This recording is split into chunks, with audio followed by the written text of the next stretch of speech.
just a moment, but we are going to go over some deck lists here. So, well, let's pull up. I think we got a couple to look at, but let's pull up John Holio's first. And don't worry, we're going to place plenty of deck lists on the night. But let's pull up John Holio's deck list first here because this one's pretty fun. We've got one of our new cards here, Eccentric Officer. What are we looking at here, Stormblast? Yeah, I have to imagine that just like Popo Tito, rather just like TBC, John Holio was inspired by Popo Tito and the ability for transpose and a merchant to go grab Eccentric Officer, and then you play Eccentric Officer, and you just randomize costs of cards in your deck, and hopefully you can randomize a big thing into a tiny cost, and then you can win by playing your big thing tiny cost. Now John Holio is playing the Grafters, rather Rust Grafter instead of Merchant, so it's more expensive slightly, but it is also cheaper once the cards are swapped. So basically, you are digging deep for your transposes and your Rust Grafters. So doing that in this FPS deck, we have Grenahen and Crafty Occultist. Both of them dig pretty hard. Both of them both get any merchant effect as well as transpose, right? Because transpose is a spell that deals damage, therefore it is grabbable by Grenahen. To round it out, you have cards like Display of Menace and Vicious Overgrowth to control the board. Display of Menace just proving itself to be actually surprisingly very good after all this time, and Throne anyways. So we'll see how well it fails in Expedition. And then finally, for your payoff package, after you play the District Officer, what's your goal here? Well, your goal is either to play Helio to just draw a bunch of cards to draw into more cheap stuff, or you can play Realign the Stars for Gelatinous Form or Align the Tesseract.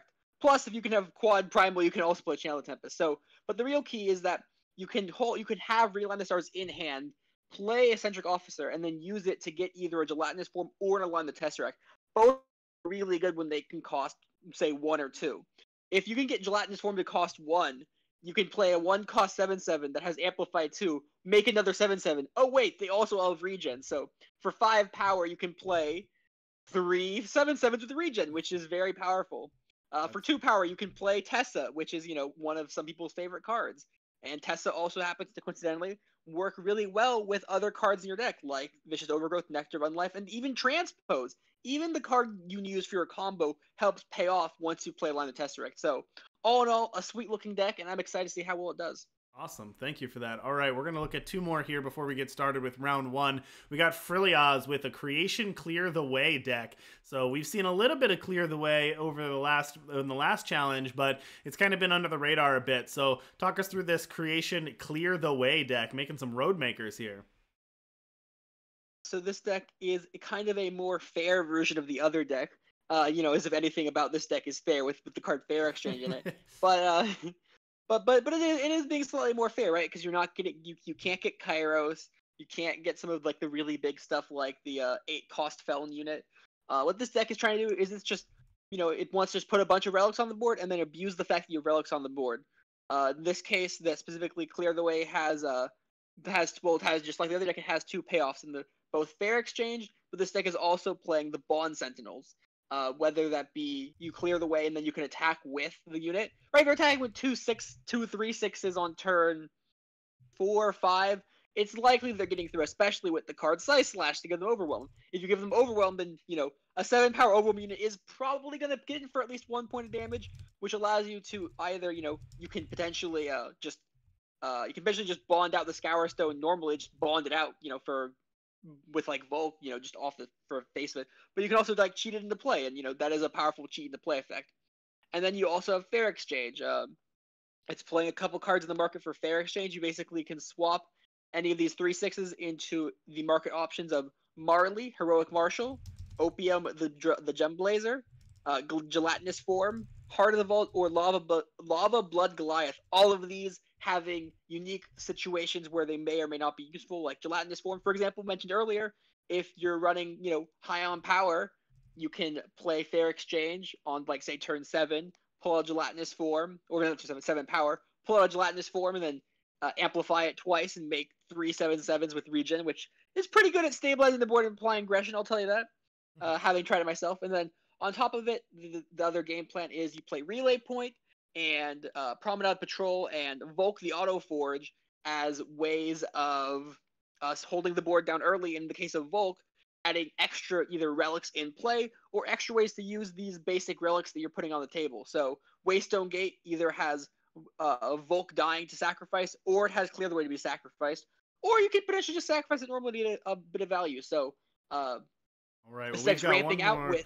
Oh. Yeah, we got one more to look at here, so we're going to take a look at Sifu Danny's. I heard that everyone was not sick of Feln. They didn't see enough Feln this weekend, so we got another Feln deck here at any cost. This is titled Bacon and Eggs Part 2. Now, the bacon in this one's in the market, but we still got the eggs in the form of Grenahen, that powerful, powerful 2-drop from the new mini set here. But what do you think of this Feln at any cost, or better named Bacon and Eggs Part 2? Second breakfast, if you will.